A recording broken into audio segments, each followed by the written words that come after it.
Okay. So researcher Cesar E. Hidalgo, Elisa Castaner, and Andres Savsta created a computer model to predict the mix of businesses and places of interest found in a given neighborhood. They want to analyze or to create or to predict the mix of businesses in any area. The team used data from the Google Places API service to help identify furniture stores, florists, and other businesses and map their location, real place, to find many businesses store. This approach has some limits, some disadvantages, some drawbacks. Data from places API tend to be restricted, only constrained, only particular to places that are customer facing. So they only got the places that customer visit. But the dataset nonetheless provides an extremely reliable source to study collocation patterns of neighborhood emitters. So they didn't bring all the stores. You know that sometimes, according to the preferences or the attitude of customers, they went to some stores and neglect others. So the API starts showing only stores that people visit, not others. So what are the drawbacks now? It depends upon data that are likely to be outdated. No, it's updated, but it depends only on the behavior of the customer. It's based on recent advancement from other fields that have yet to be applied outside of those contexts. We didn't talk about other fields. It's only API that depends on the behavior of the customers. It's likely to contribute to inaccurate identification of the boundaries of specific neighborhoods. The inaccurate, not to the boundaries, not to the places, the inaccurate to the behavior of the customers. It may lead to conclusions that are not reflective of amenities in a given neighborhood. Yes, it will not give us all shops or all businesses in this area. So the answer is D. Clear, Aya? No, Mr. Can you repeat? Again, Aya. He said that they use a computer model to just predict or to tell us about the mix of businesses and places of interest found in given neighborhood. The problem that this system depends only on customers' behavior. Like if we have two shops, A and B, but most of the people went to visit B, not A. So like that, the system starts showing B, not A. So the information that come to us now, it's not reliable. Why? Because it doesn't give us all shops in the area. Clear? Yes. Okay. Number 10, all of you got it right. Number 11, all of you got it right. Number 12, quantitative. Okay, all of you got it right. Number 13, actually, I have who got it wrong. Hannah, Isra, Rimas, Yusuf Suwailam, and Afnan. I know that it's level 3 and it's hard. I need now to complete the example. Complete the example. And you know that complete the example is easy. How it turned to be hard? I told you before that sometimes it shows that the question, like when I told you complete, it's easy, but it can go to level 3 if it push you to read the whole text. Okay, let's find. He said in 2019, the data from US hydroelectric power plants I'm sorry, the last sentence is for instance. So for instance, actually doesn't give me any kind of information. It just need an example. So because of that, I have to read the whole text. Yeah, it's not going to be sentence by sentence like the inferences. No, here, if it's not going to depend on the last sentence alone, read the whole thing. Okay. So a run of river, as you can find, we have run of river for mode and peaking. A run of river hydroelectric power plant, as the name suggests, uses the natural flow of water. So let the water pass. Because of that, they call it run of river. يعني المية بتحرك turbines لوحدها. Source to generate electricity but is unable to start or stop the flow. طبعا الميه ماشيه لوحدها فانت ولا قادر توقفها ولا قادر تحركها. Something natural that flow through its generators. In contrast, a peaking hydroelectric power plant is able to start or stop. Why? Because it's electric. I'm sorry, it's mechanical. The flow through its generator. In 2019, the data from US hydroelectric power plants exemplify these distinctions. Show the differences between both of them. Show the differences between both of them. Again, show the differences between both of them. Between the runoff river and the peaking. For instance, let's find Gaston Scholl's plan. Gaston Scholl's, as you can find here, it's peaking, which is a peaking plan, has more generators than any of other plants in the table. No, because we have Richard Russell that they have more. Okay, average power generated annually by Richard B. Average power, the average by Richard B. Russell plan is higher than that generated by any of the Run River, higher than Run River plants in the table. Yes, it's higher. But wait. He said average power generate per, here is the average power generation.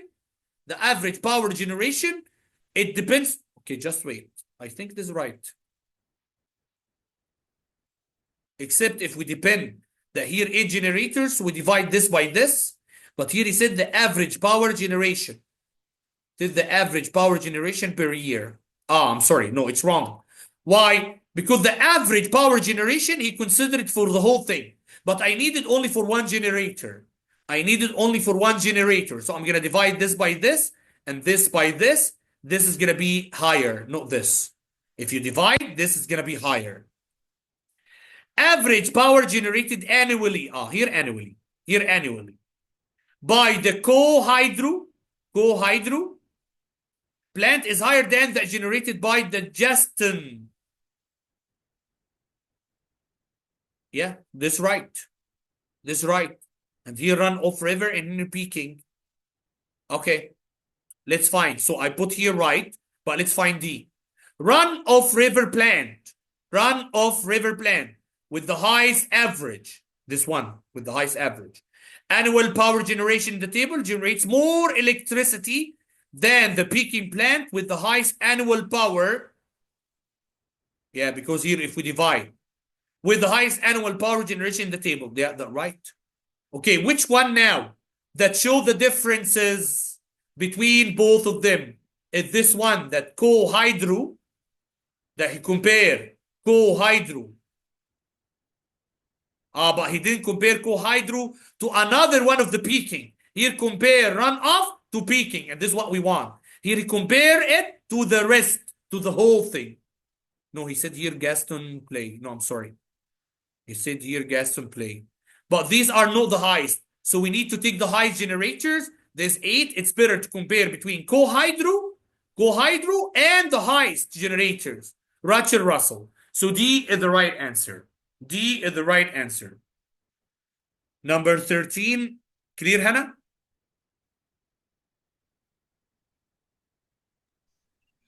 No, I don't understand.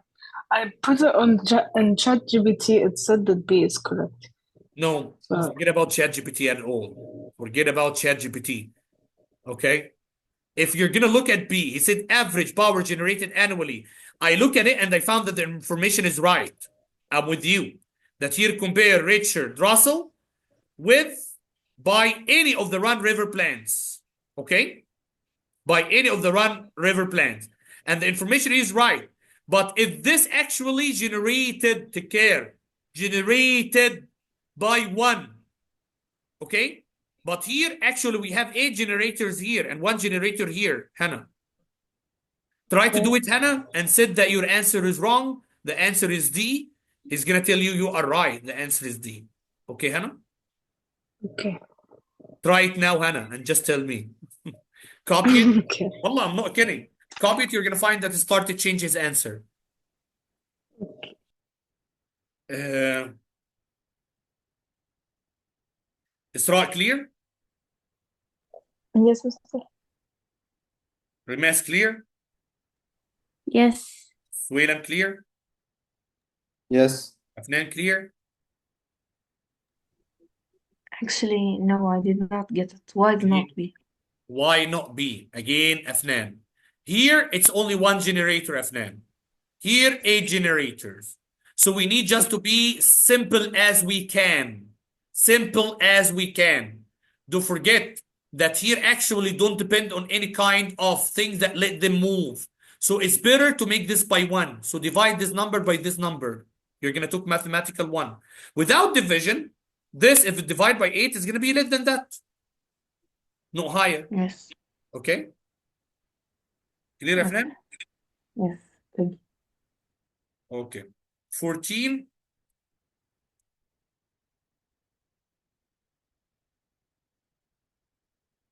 The one got 14 wrong. 15 inference. We have Aya. Okay. How we can solve the inference question? We said that we're going to look at the last question. If we feel that we need to extend, take a since before. So we're the last part. Start from here. This characterization, what kind of characterization that you're talking about? So take a since before. So the whole thing. Is it here George Johnston's 1964 novel, My Brother Jack, contains elements from Johnson's own life? So this is a story that contains elements from the author life. There are many parallels between the experiences of the novel's narrator, David Murdees, this is the narrator inside the story, and those of Johnson. There are kind of similarity, analogy. And as a result, because of that, My Brother Jack is regularly described as an autobiographical novel. So they consider, because it talks about the real life of the author, that it's autobiography, that he wrote about his life. This characterization can be useful, but it also presents drawbacks. There are limits. There are disadvantages in terms of how the work is perceived, as it may lead readers to believe that Johnston merely fictionalized true events. So what did Johnson do? He just write the event by a narrator that is different from him. The narrator is David, but his name is Johnson. And said that this is a story.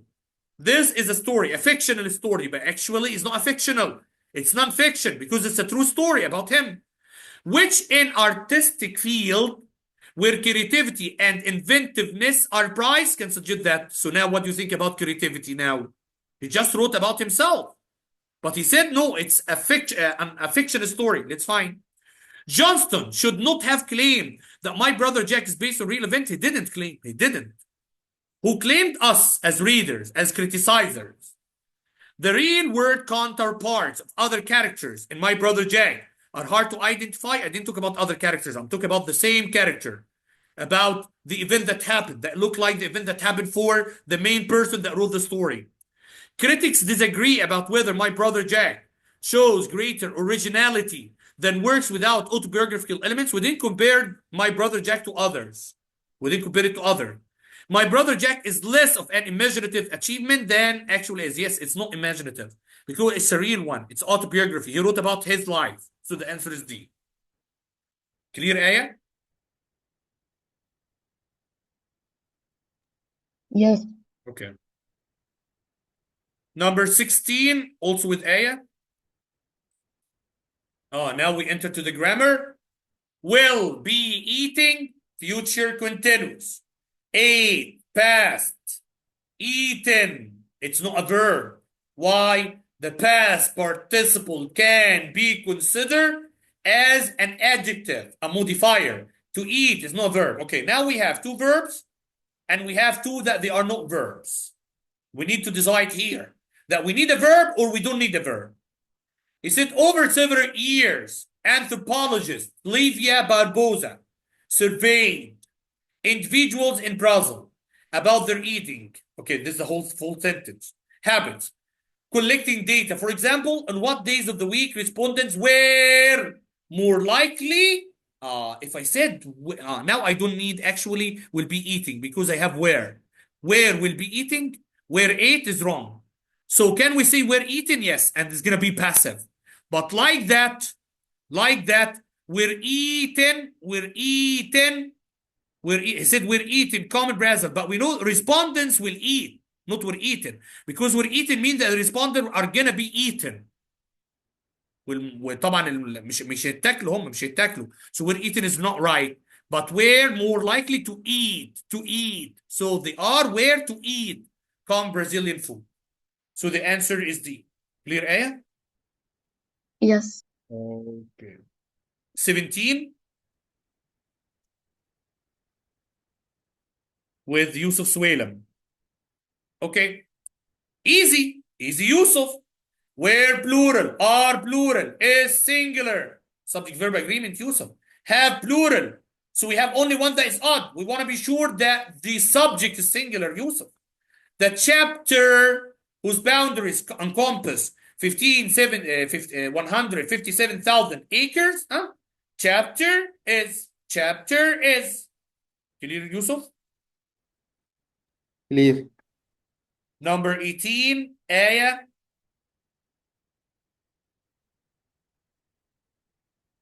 Yusuf. Number 15 also was with Hannah. Oh, we said it. Now we are with 18. Aya. Yusuf Suelam. Okay. Here verb forms.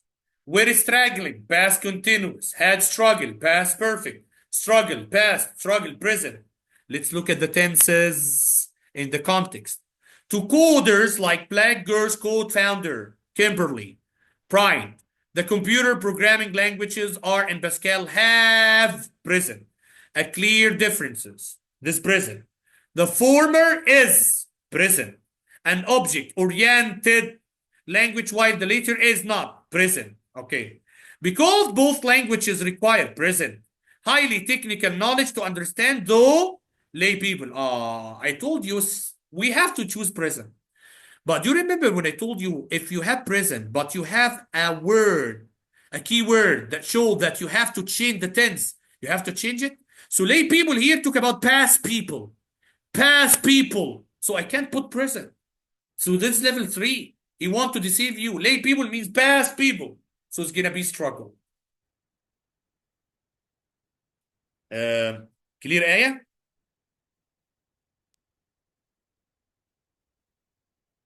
Aya, clear? Yes. Okay. Suelam, clear? Yes. Okay. Number 19 with Hannah.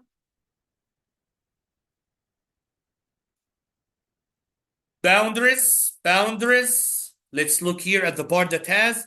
We have Gothic without anything, Gothic with dash, Gothic with comma, Gothic with semicolon. He said, yet she has become, then comma, with the breakout success of her 2020 novel Extinction. Okay. If you're gonna just leave this, she has become what? You have to complete. So she has become best known as a novelist. So here, after here, commas, we need another comma. So see. Clear, Hannah? Yes. Okay. 20 with Aya. Acknowledging without helping verb. And we have the verb has ing, so it's not a verb. Acknowledge is a verb. To acknowledge is not a verb. Acknowledges is a verb. So we have two verbs and two that they are not verbs. We want to find out that we need a verb or not. It said in 2016, the United Nations Educational, Scientific and Cultural Organization, UNESCO, declared the subject, the verb, the city of Valletta in Malta as the World Heritage Site. Okay. And here he said, we don't need a verb because the verb is here. He didn't say and. If you say and, we're not going to take a verb. So it's acknowledging or to acknowledge? Acknowledging or to acknowledge? No, this is a modifier, so acknowledging. Clear, Aya? Yeah. Okay. 21. Transition. No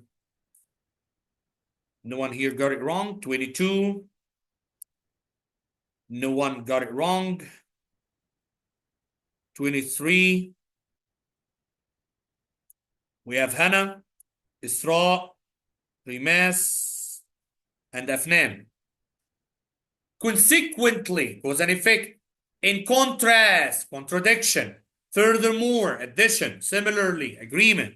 A sentence before and a sentence after. He said here, I know that this is hard. He said in 1969, Neil Armstrong became the first person to walk on the moon. A historic achievement celebrated worldwide. Take care. I'm talking about the event. Then after that, he said his iconic words, that's one small step for man, one giant leap for mankind. Continue, continue. So continue what? If something continue, so it's a similar situation to resonate with people today. So in the past, he made things that let the people start talking about. In the present, he talk about iconic speech that still resonate with people till today. Continue. So it's similarly. Clear, Hannah? Yes. Clear, Isra? Yes. Rimas? Yes. Afnan? Yes. Okay. I think the rest of the question that is rhetorical sentences, no one got them wrong. Okay. So let me send for you the answer for this one.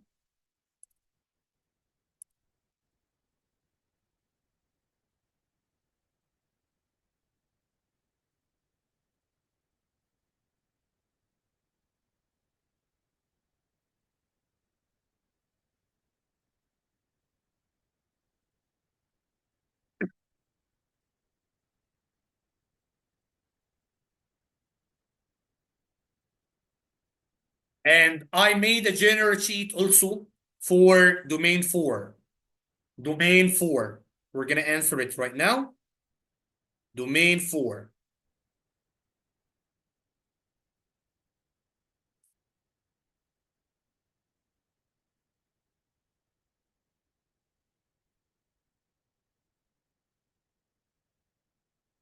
What I'm going to send right now is the annotation for test 8.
Okay, I have sent for you the annotation.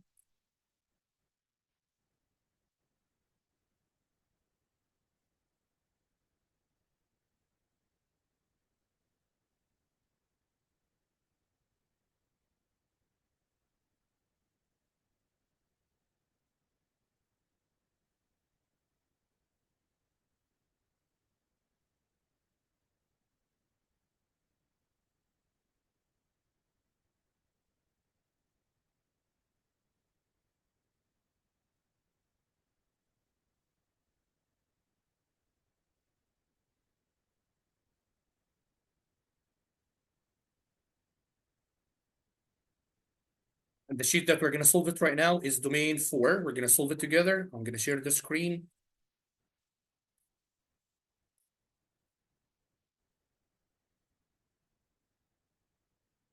No one start answering, please. Just wait.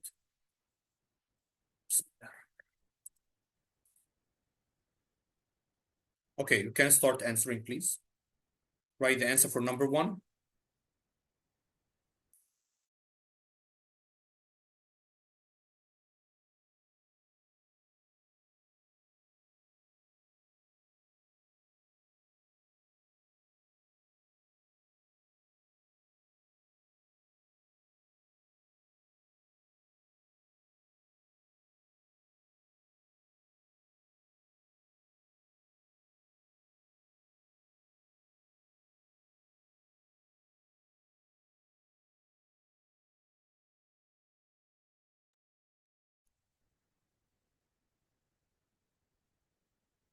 I got the answer from Omar Othman.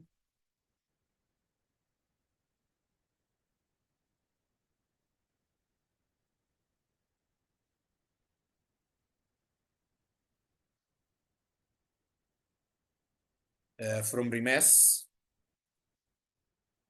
From Aya.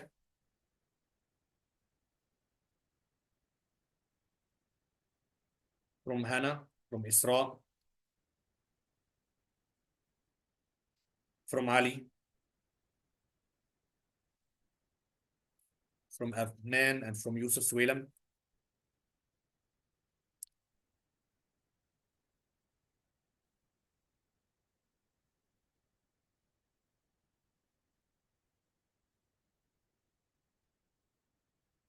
Waiting for Limar and Yusuf Asakir.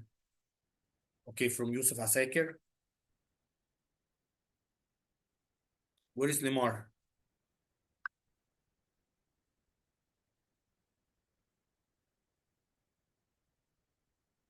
Okay, Isra change. Limar is not here. What happened to her?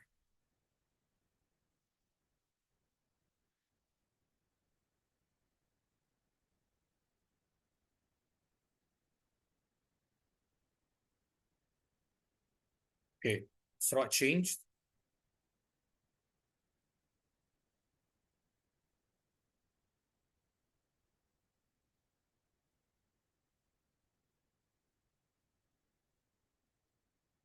Okay.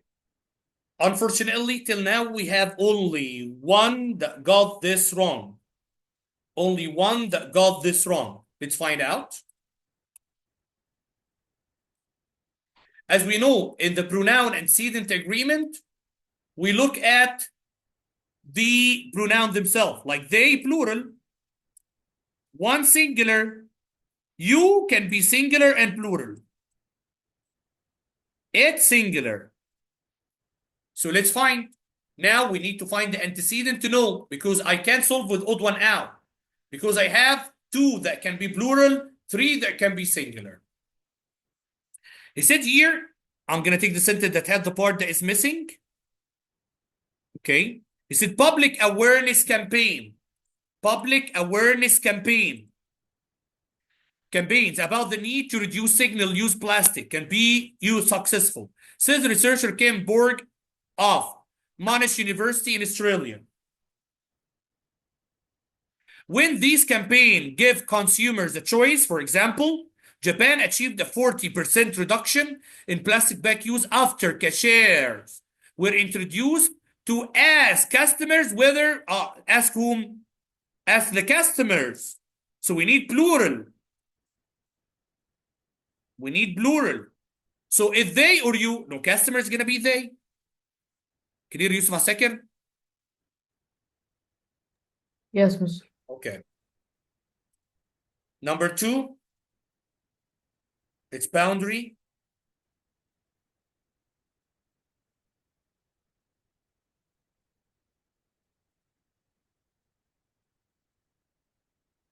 Take care when you are solving number two, please.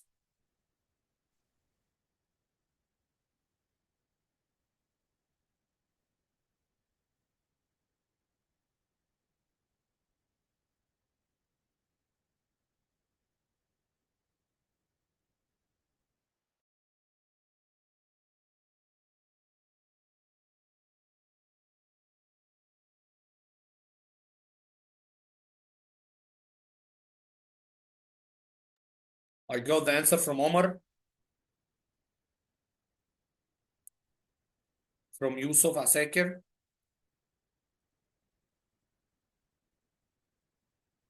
from Isra, from Aya, from Limar,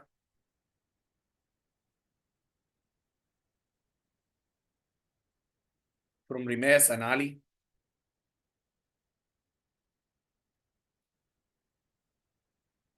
from,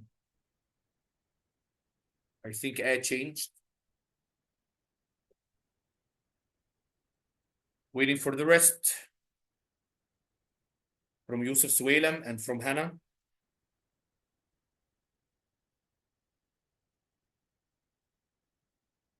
And from Afnan. Okay. Unfortunately, we have how many people they got it wrong? 1, 2, 3, 4.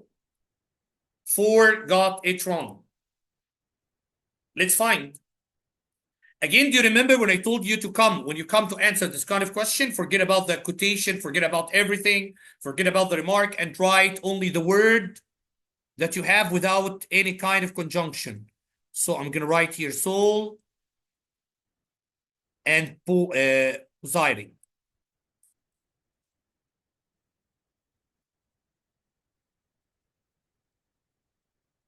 And I'm going to read the part that has the missing one here. As you can find,